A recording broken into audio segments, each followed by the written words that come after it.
Hey guys, welcome back to the channel, man. It's Brother Toby. It's another episode on Narcissism, okay? And this segment, I'll talk about why narcissists hate the abuse victims once they leave. So listen, right? If you still don't understand what narcissism really is, it's a very, very grand world, and psychology and whatnot. You have your grandiose narcissists, your covert narcissists, and you have your malignant narcissists, all right? Now, all are dangerous because they abuse their victims in different ways. But in this segment right here, I just want to talk about specifically as to why they hate the people who walk away from them so much. So the thing is, these guys or these individuals truly believe that you belong to them. They see you as property.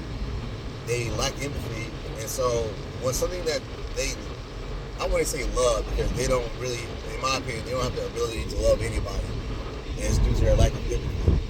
But because they're so devout and faithful to using and abusing their, I would say, their subjects, because that's how they think. They really truly believe that you're their possession, that you're their, that you're something that they can take down off the shelf and put back up once they're done. You know what I mean? And just looking back over my life and my history with narcissism, even recently, I just heard like a few string of things that one of my exes was saying in regards to me about my character, which is part of the spirit campaign. If you don't know what that is, the spirit campaign is something that takes place after you break apart or you part ways from the narcissist, right? They find all kinds of heinous things to say about you, even though this is all lies, but they have to have the victory, and in order to accommodate their lack of security within themselves. Because mind you, they don't have any character, they don't have a personality. They just gravitate to whatever is popular for the moment. See what I'm saying? So with that being said, they hate you so much because they expect you to not leave. They expect you to endure the abuse, whether it's physical or subtle.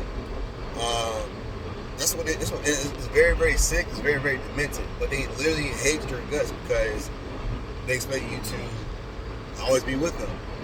And in my experience, because I'm a Christian, right? So one of our main things as a Christian is to have the ability to forgive. Why? Because as the Lord has forgiven me, or as He's forgiven us, we are to forgive people who we see each and every day. Now that's not to say that, let's continue being stupid. No, because if you know that someone's abusing you, you don't need to be in that place. And the Bible does not endorse abuse. It doesn't. You know what I mean? We're all the image bearers of God, and so it doesn't make God feel good when He sees His creation abused. This is why you look on TV, you see police brutality, and just that, not even just police brutality, but brutality amongst each other. Look at what happened with Cain and Abel. God wanted to go see about Cain, about killing his only brother. Due to jealousy and him in his own heart, about God honoring Abel's sacrifice instead of Cain's. You know what I'm saying? And so God does not honor that, man. So let me make that very, very clear. God does not honor abuse of any sort. Okay, you are the imago Dei of God. You are God's image bearer. So anytime He sees one of His kids going through some hardships or some stuff, then it's like, you know what, man? No, let me get my son or my daughter out of this situation. And honestly, that's what He did for me.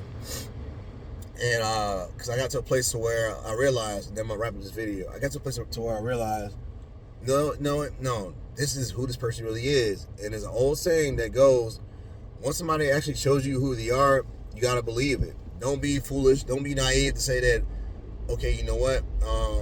Because at one point in time, and I'm not saying that I was being stupid, I was naive to certain things.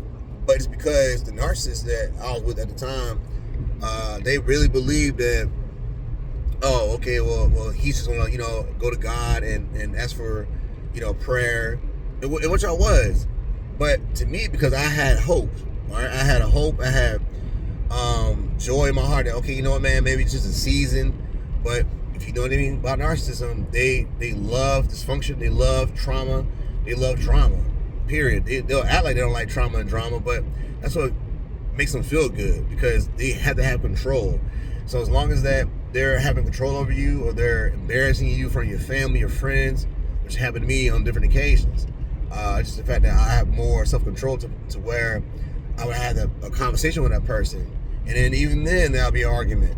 So eventually the victim gets tired. So, you know what? No, this is not how life is. This is not how life is supposed to be. This is not how life is. No, it has to be, some type of end game to this. And that's walking away. That is your end game. Having peace at night when you rest, that's your end game.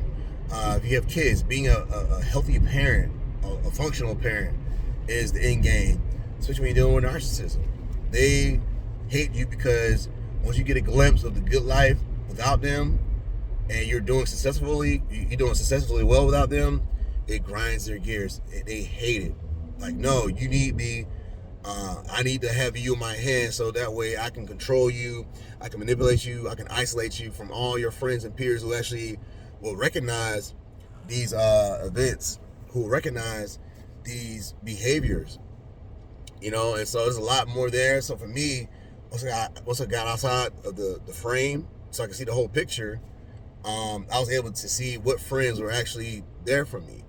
You know what I mean? And it's just not conducive to a human's life to be, socially isolated from your friends and peers who actually have good intentions for you. But when you are, let's say, engaged with your friends and family, and they're calling out this type of abuse, depending on what type of narcissist you have, they will easily sway you to cut that person off. They got in my experience that all my friends were actually privy to what was going on, and so at the end of the day, it's kind of like, you know what, man, nah, this is not cool. And the person that I am, I just apologize, and hey, but glory be to God that they were graceful enough to even receive me back, even though I never left. It was like, man, nah, we were always cool, bro, and blase, whatever. So that's good. So again, thank you for watching. And if you're in like one of these scenarios, man, just make sure you get out. Make sure you get peace of mind, and be okay with them hating you, because they're gonna find reason to lie. All that. Don't even get caught up in that. Don't even give that time or energy or second thought. You know your story. You know what it is, and be wise enough to tell your testimony. It's your story. It's your testimony. No one has the power to, knock down your story, especially when it's correct, especially when it's true. And you have receipts on everything. Keep receipts and everything. Love you guys. God bless. Peace.